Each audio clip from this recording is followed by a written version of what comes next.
कहानी की शुरुआत में हमें एक पहाड़ दिखाया जाता है जिसके ऊपर बहुत जोरों की बिजली कड़क रही होती है कि तभी एक बहुत तेज कार दिखाई देती है जिसका पीछा एक घोस्ट कर रहा होता है। इस कार में बैठा होता है एगॉन जो कि एक दूसरा घोस्ट पकड़ के ला रहा होता है।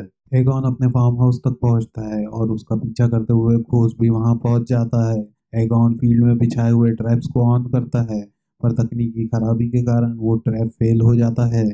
इसके बाद एगॉन अपने घर के अंदर चला जाता है और उस घोस्ट पकड़ने वाली डिवाइस को छुपा देता है। तो एगॉन आके अपने चेयर पे बैठ जाता है तभी वो दूसरा घोस्ट आके उसे मार देता है। अगले सीन में हमें एगॉन की बेटी कैली को दिखाया जाता है जो अपने बच्चे ट्रेवर और फीबी के साथ रह रही होती है। तभी उसका मकान मालिक वहां आ जाता है जो उसे घर खाली करने के लिए कहता है और एक नोटिस लगा के चला जाता है।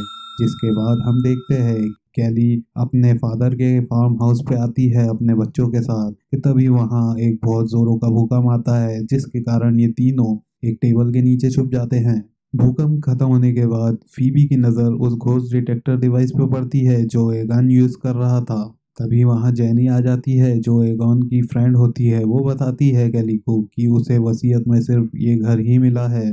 शाम को कैली अपने बच्चों को लेकर एक रेस्टोरेंट जाती है जहां ट्रेवर की नज़र एक वेट्रेस लकी पे पड़ती है। वो उससे दोस्ती करने के लिए उस रेस्टोरेंट में जॉब के लिए कहता है।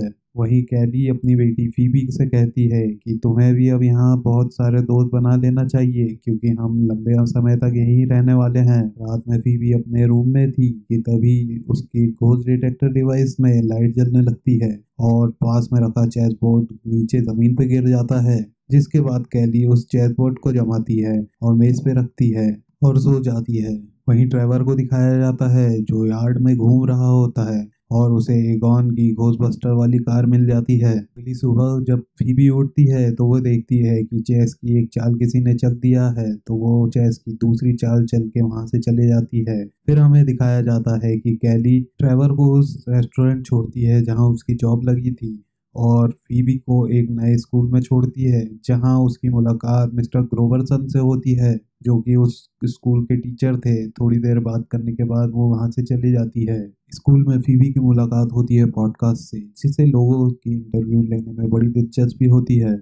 तभी वहां पर एक जोरदार भूकंप आता है जिसके बाद फीबी अपने टीचर ग्रोवरसन के पास जाती है। यहाँ हमें पता चलता है कि मिस्टर ग्रोवरसन एक शोध करता है जो वहाँ आने वाले भूकंपों के बारे में रिसर्च कर रहे हैं। यहाँ फीबी अपनी जानकारी उनसे शेयर करती है जिसके बाद वो काफ़ी ज़्यादा प्रभावित हो जाते हैं। इसके बाद वो ये बताते हैं कि वहाँ आने वाले भूकंप काफ़ी विचित्र है। आगे हम देखते हैं कि पॉडकास्ट स्कूल के बाद फीबी को शेंडोर माइंस में ले जाता है जिसे देख के वो ये बताता है कि यहाँ सालों पहले खुदाई हुई थी जिसमें काफ़ी मूर्तियाँ निकली थी और उसके बाद वहाँ काम करने वाले सभी लोगों ने आत्महत्या कर ली थी। शाम में जब फीबी घर आती है तो वो देखती है कि चेस बोर्ड पे एक और चाल चल दी गई है। वो ये देखकर एक और चाल चलती है तभी वो देखती है कि चेस की गोटी खुद ब खुद चलने लग गई है और वो उस घोस्ट डिटेक्टर मशीन में लाइट जलते हुए देखती है। जिसके बाद वो उससे लेके उस मशीन तक पहुंच जाती है जिसमें वो घोस्ट कैप्चर किया गया था। अगले दिन फीबी उस मशीन को स्कूल लेकर आ जाती है जहां पॉडकास्ट उसे खोलने की कोशिश करता है पर खोल नहीं पाता कि तभी मिस्टर ग्रोवरसन वहां आ जाते हैं। वो ये बताते हैं कि ये मशीन असल में घोस्ट मशीन है। वो उन्हें ये भी बताते हैं कि कुछ सालों पहले न्यूयॉर्क में घोस्ट का आतंक हो गया था तब कुछ घोस्ट बस्टर ने वहां आके लोगों की जान बचाई थी। अब ये तीनों उस घोस्ट मशीन को एक बैटरी से कनेक्ट करते हैं कि तभी उसमें से एक घोस्ट निकल के भाग जाता है। उसके बाद ये तीनों फीबी के घर पे आ जाते हैं ताकि वो और भी मशीनों को ढूंढ सके। इसी बीच कैडी वहां आ जाती है जो मिस्टर ग्रोवरसन से बात कर रही होती है कि तभी फीबी अपने घोस्ट डिटेक्टर मशीन के थ्रू एक लैब में पहुंच जाती है जो उसके दादा एगॉन की थी। यहाँ उसे बहुत सारी मशीनें मिलती है जिनमें से कुछ को वो सुधारने भी लग जाती है। तभी हमें ये दिखाया जाता है कि ट्रेवर अपने दोस्तों के साथ शेंडोर माइन गया है जहाँ वो लकी के साथ बैठा ही हुआ था कि उसे नीचे में कुछ घोस्ट दिखते हैं। जिसके बाद ये सभी लोग देखते हैं कि उसमें से एक घोस्ट आसमान की तरफ उड़ गया है और वो ये सभी लोग वहां से भाग जाते हैं। अगले सीन में फीबी और पॉडकास्ट मिलकर उन मशीनों को टेस्ट कर रहे होते हैं जिसमें शूट करने पे बहुत जोर की इलेक्ट्रिसिटी निकलती है और वो सामने रखी चीज़ों को तबाह कर देती है कि तभी उन्हें एक यार्ड में से आवाज़ें आती है। पीछा करने पे वो जब जाते हैं तो देखते हैं कि एक घोस्ट लोहा खा रहा है। ये दोनों मिलकर उसे पकड़ने की कोशिश करते हैं पर वो घोस्ट किसी तरह वहाँ से भाग जाता है। इधर ट्रेवर भी अपने दादा की कार को ठीक कर चुका था और टेस्ट ड्राइव ले रहा था कि तभी उसे फीबी और पॉडकास्ट मिल जाते हैं। ये तीनों सिटी के अंदर जाते हैं जहाँ उन्हें ये घोस्ट फिर से मिल जाता है।